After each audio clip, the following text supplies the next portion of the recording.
রাধা মাধব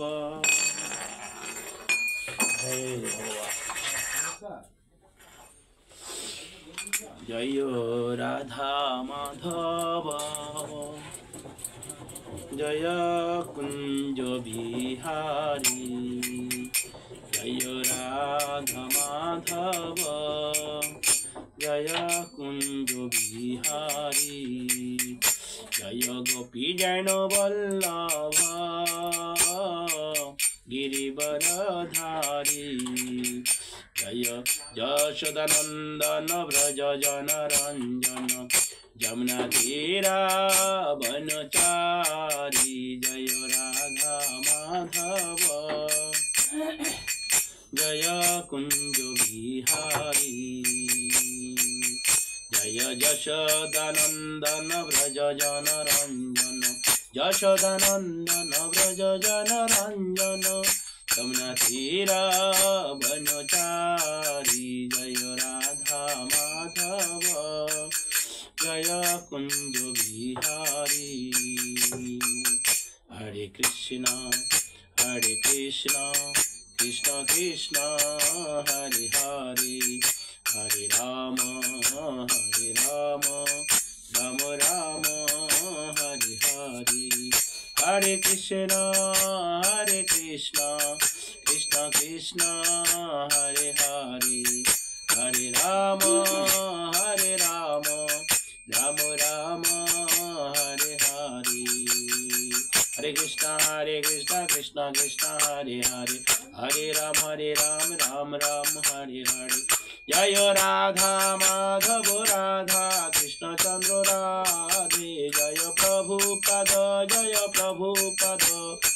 পরমারাধ্য জয় গুরুদেব নিতাই গৌর হরি বল হরি বল হরি বল হরি বল নিতাই গৌর সীতানাথ প্রেমানন্দে হরি বল অমজ্ঞানতিমিরান্ধস্য জ্ঞানাঞ্জনেন শলাকয়া চক্ষুর্মিলিतं येन तस्मै श्रीगुरवे नमः श्रीचैतन्यमनोभीष्टं स्थापितं येन भूतले स्वयं रूपं तदा मह्यं ददाति सर्वपदान्तिकं नमो विष्णुपदाय कृष्णपृष्ठाय भूतले श्रीमते जयपताका स्वामिनेति नामिने नमो आचार्यजपदाय निताय कृपाप्रदायिने गौरकथा धमोदाय नवग्रामतारिणे नमो विष्णुपदाय कृष्णपृष्ठाय भूतले श्रीमते भक्तिवेदांत स्वामिनेति नमने नमस्ते सरस्वती देवी गौरवाणी प्रचारिणे निर्विशेष शून्यवादी पाश्चात्यदेशतारिणे नमो महावदन्नाय कृष्ण प्रेमे पदति कृष्णाय कृष्ण चैतन्य नाम्ने गौरतस्य नमो नमो ब्रह्मदेवाय गो ब्रह्मण हिताय च जगदिताय कृष्णाय गोविन्दाय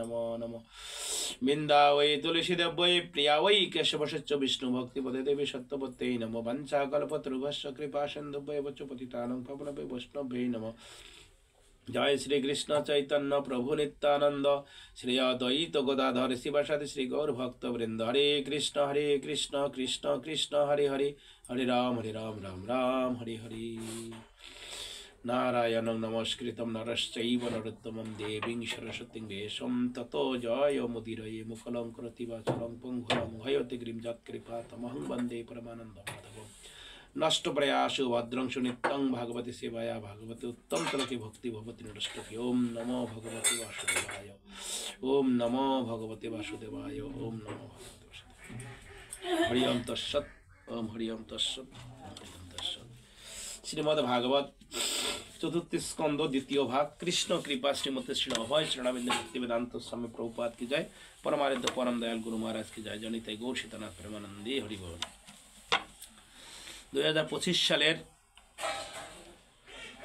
জানুয়ারি মাসের আজকে 5 তারিখ শ্রীমদ্ ভাগবত চতুর্থ স্কন্ধের 30 অধ্যায় প্রচেতাদের কার্যকলাপ শ্লোক সংখ্যা 47-48 পাঠ দেওয়ার জন্য বসেছি কৃপা করে শ্রবণ করুন তত্র অবশিষ্টা ये বৃক্ষা ভীতা দুহিতম তদা উজুজুহুতে প্রচেতভ্য উপদেষ্টা স্বয়ংভুবা। অনুবাদ। সেই বৃক্ষদের মধ্যে যেগুলি অবশিষ্ট ছিল তারা ভীত হয়ে ব্রহ্মার উপদেশে তাদের কন্যাটিকে প্রচেতাদের সমর্পণ করেছিলেন। তাৎপর্য করেছেন আন্তর্জাতিক কৃষ্ণ ভাবনামৃত অভয়চরণ অরবিন্দ ভক্তি বেদান্ত স্বামী প্রভুপাদ কি জয়। এই অধ্যায়ের 13 শ্লোকের বৃক্ষদের কন্যাটির উল্লেখ করা হয়েছে। এই কন্যাটি জন্ম হয়েছিল কুণ্ডু এবং প্রনশ্চা থেকে। এই শিশুটির জন্মদানের পর অপ্সরা প্রচোচ্চা স্বর্গলোকে চলে গিয়েছিল। শিশুটি যখন ক্রন্দন করেছিল তখন চন্দ্রদেব তার প্রতি অনুকল্পবশত তার মুখের মধ্যে নিজের আঙ্গুল প্রদান করবার মাধ্যমে অমৃত দান করে তার জীবন রক্ষা করেছিলেন। বৃক্ষরা এই কন্যাটির পালন পোষণ করেছিলেন এবং সেই পরিণত বয়সে প্রাপ্ত হলে ব্রহ্মার আদেশে তারা তাকে প্রচেতাদের কাছে তাদের পত্নী রূপে সমর্পণ করেছিলেন। সেই কন্যাটির নাম ছিল মারিসা, যা পরবর্তী শ্লোকে বিশ্লেষণ করা হবে। বৃক্ষের অধিষ্ঠাত্রী দেবতা কন্যাটিকে সমর্পণ করেছিলেন। এই প্রসঙ্গে শ্রীল গোস্বামী প্রভুপাদ উল্লেখ করেছেন, বৃক্ষা তদ অধিষ্ঠাত্রী দেবতা। বৃক্ষের অর্থ হচ্ছে বৃক্ষের অধিষ্ঠাত দেবতা। বৈদিক শাস্ত্রে আমরা দেখতে পাই যে জলের অধিষ্ঠাতা দেবতা রয়েছেন, তেমনি বৃক্ষদ্বয়েরও অধিষ্ঠাতা দেবতা রয়েছেন। প্রচেতারা সমস্ত বৃক্ষগুলোকে ভৎসনাৎ করেছিলেন। প্রচেতাদের শান্ত করার জন্য বৃক্ষদের অধিষ্ঠাতা দেবতা ব্রহ্মার উপদেশে মারিসা নাম্নী কন্যাকে তাদের কাছে সমর্পণ করেছিলেন। শুধু ভক্ত স্বজন 48 নম্বর শ্লোক। তে চ ব্রহ্মণ আদেশ মারিসায়াম উপসেমিরে যশাম মহত্ব অবজ্ঞানায়াত অজয়জনীজ। অনুবাদ: ব্রহ্মার আদেশে প্রচেতারা কন্যাটিকে বিবাহ করেছিলেন। তার গর্ভে ব্রহ্মার পুত্র দক্ষ জন্মগ্রহণ করেছিলেন। দক্ষ মহাদেবকে অবজ্ঞা এবং অপমান করেছিলেন বলে মারিসার গর্ভে তাকে জন্মগ্রহণ করিতে হয়েছিল। তার ফলে তাকে দুবার দেহত্যাগ করিতে হয়েছিল। তাৎপর্য: এই প্রসঙ্গে মহাদেব জ্ঞানাং শব্দটি বৈশিষ্ট্যপূর্ণ। রাজা দক্ষ ছিলেন ব্রহ্মার পুত্র, অতএব পূর্বজন্মে তিনি ব্রাহ্মণ ছিলেন, কিন্তু মহাদেবকে অবজ্ঞা অথবা অপমান করে অব্রাহ্মণের মতো আচরণ করার ফলে তাকে ক্ষত্রিয় ঔরসে জন্মগ্রহণ করিতে হয়েছিল। অর্থাৎ তিনি প্রচেতাদের পুত্ররূপে জন্মগ্রহণ করেছিলেন। কেবল তাই নয়, মহাদেবকে অবজ্ঞা করার ফলে তাকে গর্ভযন্ত্রণা ভোগ করতে হয়েছিল। দক্ষের যজ্ঞস্থলে তাকে 100 বার শিবের অনুচর বীরভদ্র কর্তৃক নিহত হতে হয়েছিল। কিন্তু যেহেতু তা যথেষ্ট ছিল না, তাই তাকে আবার মারিসার গর্ভে জন্মগ্রহণ করিতে হয়েছিল। দক্ষ যজ্ঞ পণ্ড হওয়ার পর দক্ষ শিবের স্তব করেছিলেন। যদিও তাকে দেহত্যাগ করে ক্ষত্রিয়র বীর্যে স্ত্রী গর্ভবাসের যন্ত্রণা ভোগ করে জন্মগ্রহণ করিতে হয়েছিল, তবুও তিনি শিবের কৃপায় সমস্ত ঐশ্বর্য প্রাপ্ত হয়েছিলেন। এটি হচ্ছে জরা প্রকৃতির সূক্ষ্ম নিয়ম। দুর্ভাগ্যবশত আধুনিক যুগের মানুষেরা জানে না কিভাবে এই নিয়ম কার্য করে। আত্মার নিত্যত্ব এবং তার দেহান্তর সম্বন্ধে কোনো জ্ঞান না থাকার ফলে আধুনিক যুগের মানুষেরা গভীরতম জ্ঞানের দ্বারা আচ্ছন্ন।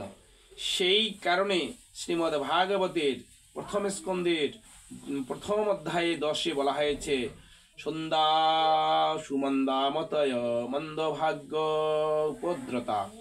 এই কলিযুগের সমস্ত মানুষ অত্যন্ত মন্দ, অলস, দুর্ভাগা এবং জড় জাগতিক পরিস্থিতির দ্বারা উপদ্রিত। জয় শ্রীল প্রভুপাদের তাৎপর্য কি জয়। শুধু ভক্ত স্বজন, আমরা 47 নম্বর শ্লোকে জানতে পারলাম যে মারিসার এক কন্যা ছিল। সেই কন্যাকে রেখে তিনি স্বর্গে গমন করেছিলেন এবং সেই কন্যাটি প্রচেতাদের হাতে সমর্পণ করেছিলেন। কেন করেছিলেন? যে এই মারিশার কন্যা সেই সাধারণ একজন নারী ছিলেন না, তিনি একজন মহাভাগ্যবান, যার জন্য প্রচেতাদের তিনি স্ত্রী হতে পেরেছেন। এটা সৌভাগ্যের কথা, কারণ কোনো এক মহা ব্যক্তির স্ত্রী যিনি হন তিনি কিন্তু সাধারণ ব্যক্তি হন না। এখান থেকে আমরা জানতে পারি যে তিনি অনেক সুকৃতি করার ফলে, লাভ করার ফলে তিনি প্রচেতাদের স্ত্রী হতে পেরেছেন। আর 48 নম্বর শ্লোকেতে বোঝা যায় যে ব্রহ্মা এবং মহাদেব কোন এক সময় দক্ষকে, ব্রহ্মার পুত্র দক্ষ এক সময় মহাদেবকে অবজ্ঞা করেছিলেন, যার অপমানের ফলে মহাদেব তাকে অনেক কর্মফল তাদেরকে ভোগ করার প্রেরণা করেছিলেন, যে তুমি বারবার জন্মগ্রহণ করবে, ক্ষত্রিয়দের ঔরসে জন্মগ্রহণ করার পরে তোমাকে প্রচেতাদের পুত্ররূপে জন্মগ্রহণ করতে হবে। মানে মাতৃগর্ভে যে কি বাসনা, কি যন্ত্রণা তিনি তা ভোগ করেছিলেন। পরিশেষে তিনি আবার সুন্দর একটা রাজ্য শাসন করে দেশ পরিচালনা করেছিলেন। যথাসময়ে তিনি দেহ রেখেছিলেন এবং শ্রীমদ্ ভাগবতে প্রথম স্কন্ধে প্রথম অধ্যায়ে 10 নম্বর শ্লোকে বলছেন যে কলিযুগের কি কি দুর্দশাগ্রস্ত হবে সেগুলো জানিয়ে দিয়েছেন। যে মন্দা সুমন্দা মতেও মন্দ ভাগ্য উপদ্রতা, কলিযুগের মানুষের সমস্ত মানুষ অত্যন্ত মন্দভাগ্য, অলস, দুর্ভাগ্য এবং খারাপ পরিস্থিতি নিয়ে জন্মগ্রহণ করবেন। তারা কি করবেন? যে তারা কিন্তু ঝগড়া কলহ প্রিয় হবেন আর মন্দভাগ্য নিয়ে আসবেন। যেখানে ঝগড়া সেখানেই তারা জমায়িত হবেন এবং তারা খারাপ খারাপ কাজে লিপ্ত হবেন। ভগবানের কথা শ্রবণ করবেন না, ভগবানকে তারা সেরকম মর্যাদা প্রদান করবেন না, যার জন্য কলিযুগের মানুষের দুর্দশা খুবই কঠিন এবং তারা গভীর থেকে গভীরতম ভাগবতের কথা তারা জানতে পারবে না বা জানে না, যার জন্য তাদের এই দুর্দশাগ্রস্ত হতে হয়। তো ভগবান চৈতন্য মহাপ্রভু কি বলে গেছেন? যে চৈতন্য মহাপ্রভু বলে গেছেন যে কলিযুগের মানুষের একটাই উপায়, পদ, মহা ঔষধ এনে দিয়েছেন, যে কথা বললে আমরা শুদ্ধ প্রাপ্ত হয়ে ভগবানের ধামে ফিরে যেতে পারবো। এই মহামন্ত্র কি? হরে কৃষ্ণ কৃষ্ণ কৃষ্ণ হরে হরে, হরে রাম রাম রাম হরে হরে। জয় ভগবান কৃষ্ণচন্দ্র কি জয়, শিল প্রভুপাদ কি জয়, পরমারাধ্য পরম দয়াল গুরু মহারাজ কি জয়। তাই আমাদের জগৎগুরু শিল প্রভুপাদ এই বিশ্ব ব্রহ্মাণ্ডে সর্বত্রই নাম প্রচার করছেন, যার জন্য আজকে বিশ্ব ব্রহ্মাণ্ডের মানুষ হরে কৃষ্ণ মহামন্ত্রে পাগল হয়ে গেছে এবং প্রত্যেক দেশের মধ্যে প্রচার হচ্ছে। জয় জয় শিল প্রভুপাদ কি জয়, পরমারাধ্য পরম দয়াল গুরু মহারাজ কি জানিতে গৌর শীতনাথ প্রেমানন্দে হরি বল। শুধু ভক্ত স্বজন ভুল ত্রুটি ক্ষমা করবেন। জয় জয় গ্রন্থরাজ ভাগবতম কি জয়, গ্রন্থরাজ ভাগবতম কি জয়, শিল প্রভুপাদ কি জয়, নিতে গৌর শীতনাথ প্রেমানন্দে হরি বল। হরে কৃষ্ণ। ভাই কোনটা দিবেন? চাপটা এটা এটা এটা